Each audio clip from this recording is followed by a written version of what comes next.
This one is for the non-diabetics in your life who ask these questions but don't quite grasp the answers yet. And hey, maybe you'll learn something new about diabetes too. Let's just get right to it. What is diabetes? Well, there are a few types of diabetes. Type 1 is an autoimmune disease. That means your immune system is attacking and destroying the cells in the pancreas that produce insulin. Type 2 diabetes is a metabolic disorder. That means a whole bunch of things. It's actually kind of harder to explain than type 1. Type 2 diabetes is influenced by your genetics, your lifestyle habits, like what you eat, drink, and how much you exercise if you smoke. Your ethnicity actually plays a role in type 2 diabetes also. Type 2 diabetes is the one you hear about the most because the most people have it. In the United States, about 1.7 million people have type 1 diabetes.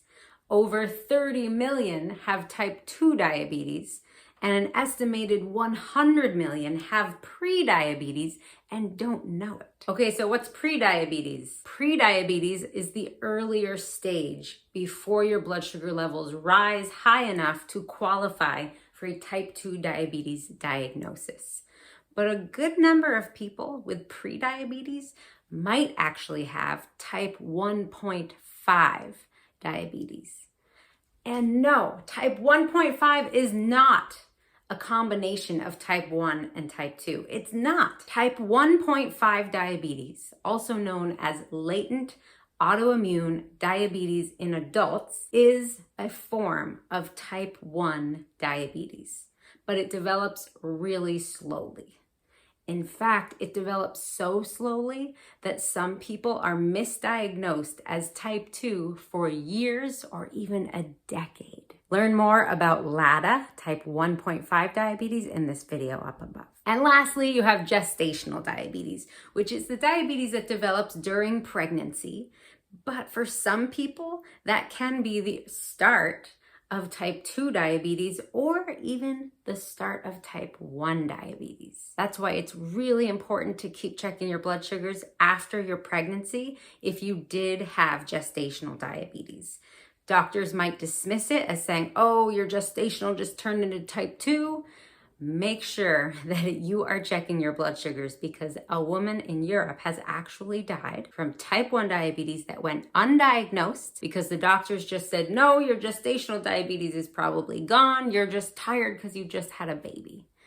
Anyway, pay attention to your blood sugars after pregnancy. How the heck does insulin work? So insulin is a hormone. Some people might say it is one of the most important, most powerful hormones in the human body. No mammal can live without insulin. That means all of us humans have insulin. Dogs and cats and monkeys and kangaroos, even a whale produces insulin. Insulin basically is the key that helps the sugar in your bloodstream, also known as glucose, get into the cells throughout your entire body that need glucose to function. Without insulin, that glucose just builds up in your bloodstream to life-threatening levels, dangerously high blood sugar levels. But even if you just don't have quite enough insulin and your blood sugar levels are just coming up a bit, that's also dangerous. Long term, you are damaging every organ in your body, but we'll get to that in a minute. So insulin is critical. We cannot live without insulin. But the tricky thing about managing insulin, if you have any type of diabetes, is that we're trying to do something as people with diabetes that the body is supposed to be doing automatically. When your blood sugar goes up, your pancreas is supposed to produce just the right amount of insulin to keep it from going too high. When your blood sugar is dropping, your pancreas is supposed to step back and other hormones are supposed to say, hey, release some extra sugar from your liver so that you don't go too low. Okay, so if you just use an insulin pump, then it kind of does it for you, right? And yes, if you hadn't noticed, these are my magical non-diabetic sunglasses. This is how you know my pancreas is working again. Wrong. Insulin pumps do not do all the work for you. Anyone who has to take insulin every day, whether it's injections, inhalation, insulin pumps, automated insulin pumps, it is constant work because the body is supposed to be doing these teeny drips in response to the teeniest things. And it's not just food that raises your blood sugar. That's another topic we'll get to. But it's not just food. You have hormones, and you have hormones that tell your liver to make sugar. You have stress hormones and growth hormones and sex hormones that make you insulin resistant or more insulin sensitive. When your hormone levels change for your menstrual cycle, it changes a woman's insulin needs. As you get older, your insulin needs change. When you hit puberty, most people's insulin needs skyrocket. It's really, really complicated. Well, maybe you could just not eat sugar and then you wouldn't have to deal with high blood sugar. Oh, if that were true, that would be so nice, but that's not how it works. Everything can raise your blood sugar. A steak can raise your blood sugar. Cheese can raise your blood sugar. But yes, carbohydrates raise your blood sugar the most. That doesn't just mean candy. It also means grandma's homemade oat bread and that really amazing millet seed granola thing that you made for breakfast. The healthiest carbohydrates can raise your blood sugar. A bell pepper can raise your blood sugar. Broccoli can raise your blood sugar if you aren't producing enough insulin to support the use of what that broccoli is broken down into. Even protein in large quantities is broken down into some glucose, and you need insulin to take that glucose and get it into the cells that need it throughout your whole body for energy. Can eating a low-carb diet help people simplify diabetes management? Yes, but it doesn't work perfectly for everybody. There is no one diet for diabetes. We're all different. And just because you've been diagnosed with a disease doesn't make you like suddenly this perfect nutrition soldier that doesn't ever have cravings, doesn't get hungry, doesn't want to explore fun food. Food is a big part of life, and just because I have diabetes does not mean that I should have to completely eliminate an entire food group. You know what? Food is also mental and emotional and complicated. So no, there is not one perfect diet for anyone with diabetes. Most of us, just like non-diabetics, probably should strive to eat more whole foods and less processed junk. That's why I follow an 80-20 diet. Learn more about my 80-20 diet with a free download that's in the notes on this video. So like, what happens if you don't take your insulin? Yes, you can die from not taking your insulin, but usually there's a whole bunch of stuff that happens first, and it can take years. So if someone with type 1 diabetes stopped taking their insulin today, they would not live long.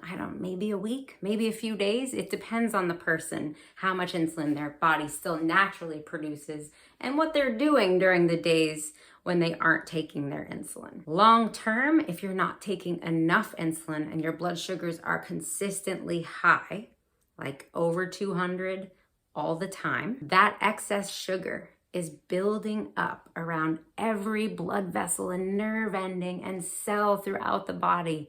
It's basically rotting your organs from the inside out. Consistent high blood sugars can damage your vision, the cells and the nerve endings and the blood vessels in your eyes. It can damage your ability to feel because it's killing all the nerve endings in the ends of your fingers and your toes. And that can progress. It can progress up your foot, up your leg. Then you get one little cut, and that cut can't heal on your foot because all the cells and the tissue in your foot has already been so damaged by chronically high blood sugars that the tissue can't heal. This is where diabetes gets really dangerous with high blood sugars if you aren't getting the amount of insulin your body needs in order to maintain safe blood sugar levels. They don't need to be perfect in order to live a long, healthy life. But if you're constantly above 200, if you are constantly not getting the amount of insulin your body needs, your entire body is in danger. But it takes time. It can take years to see the long-term permanent consequences of chronic high blood sugars. Your kidneys will start failing. It's all from the same thing. It's all from that excess glucose rotting the cells and the blood vessels and the nerve endings throughout your body. So if your blood sugar is low, should I give you more insulin? No. Low blood sugars need to be treated with rapid-acting, fast-digesting carbohydrates. That doesn't mean a banana. Yes, a banana is healthy, but a banana actually doesn't digest quickly. What we need when we are low is fat-free, simple carbohydrates, like certain candies, Nerds, glucose tabs, Smarties, Sweet Tarts. Those all contain dextrose. Dextrose is the most similar in its structure as the glucose in our bloodstream, so it's digested the most quickly. If you don't have dextrose around, okay, that's all right. Juice, gummies, Lifesavers, Skittles, Starburst, maple syrup, honey, anything that is just pure sugar, basically, but there are lots of different types of sugars, can help us raise our blood sugar during hypoglycemia. But we have to be careful too. We can't just eat the whole thing. And no, that slice of cake on your kitchen counter is not a good way to treat my low blood sugar, but thank you so much for offering. That slice of cake digests too slowly. It has way too much fat in it, which will actually delay my body's ability to digest it and get the sugar. It also has way too much sugar in it. So 3 hours later after eating that cake, when my blood sugar is already back up to a safe level, then I'm gonna need a whole bunch of insulin for that cake. And that doesn't mean that people with diabetes can't eat cake. It just means it's not a great way to treat low blood sugar. We need really specific things when we wanna treat low blood sugars carefully. Actually, I teach you how to treat low blood sugars carefully in this book, How to Stop Overeating During Lows. You can find it on Amazon. So if you went on a ketogenic diet, then couldn't you just not really need insulin? No. Ketogenic diets significantly reduce your body's need for insulin. Yes, that's true. But everyone needs a baseline of insulin all the time. When you're on a ketogenic diet, your liver is actually going to produce more sugar because you're not eating any carbohydrates, because the body does need glucose to function. Your brain cannot function off ketones. Your brain needs a second-by-second delivery of glucose 24 hours a day, which is why we all need some insulin, no matter how few carbohydrates we're eating every day. Okay, well, so what's the cure? I mean, can't the type 1s cure it with some of that stuff I saw on TV? And can't the type 2s cure it with diet and exercise? At the moment, there is no FDA-approved cure for type 1 diabetes or type 2 diabetes. All right, first let's talk about type 1. Right now, there is some really cool research happening to try to develop a cure, a functional cure for type 1 diabetes. But nobody has figured out how to tell the immune system to stop attacking and destroying the cells that produce insulin. Diamyd Medical has actually developed a therapy that is kind of communicating that, but right now it's only available to people who are in the early stages of type 1. I've got a whole playlist of research on curing type 1 diabetes. Check it out up above. There is no cure for type 2 diabetes.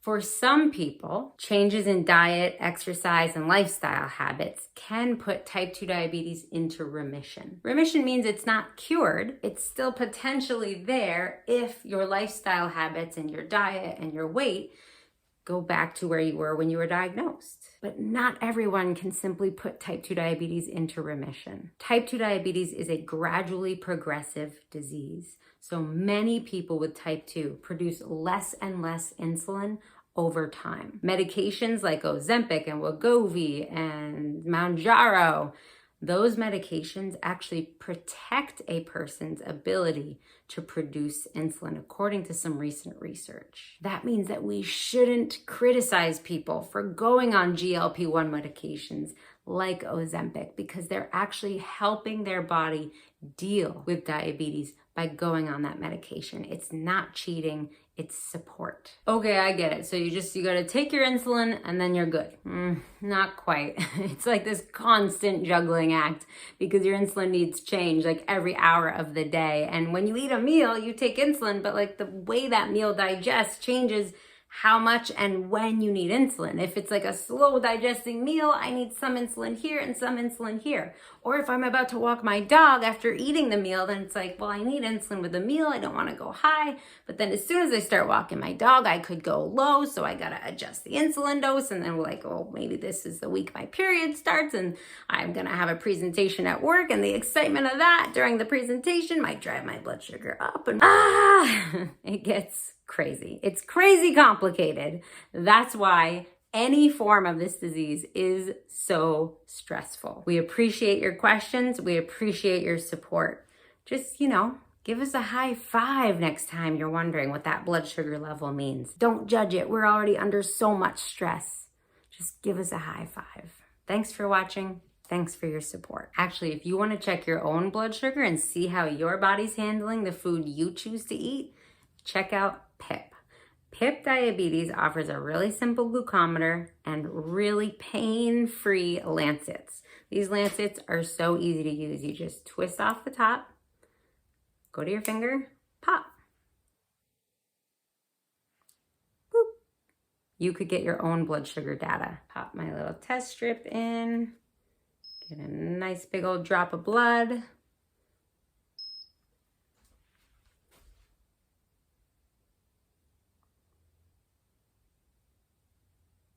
144. The rest of my lunch is digesting and I need a little bit more insulin to cover the second half of that digestion. Visit hellopip.com if you want to get a glucometer and see how your blood sugars are doing.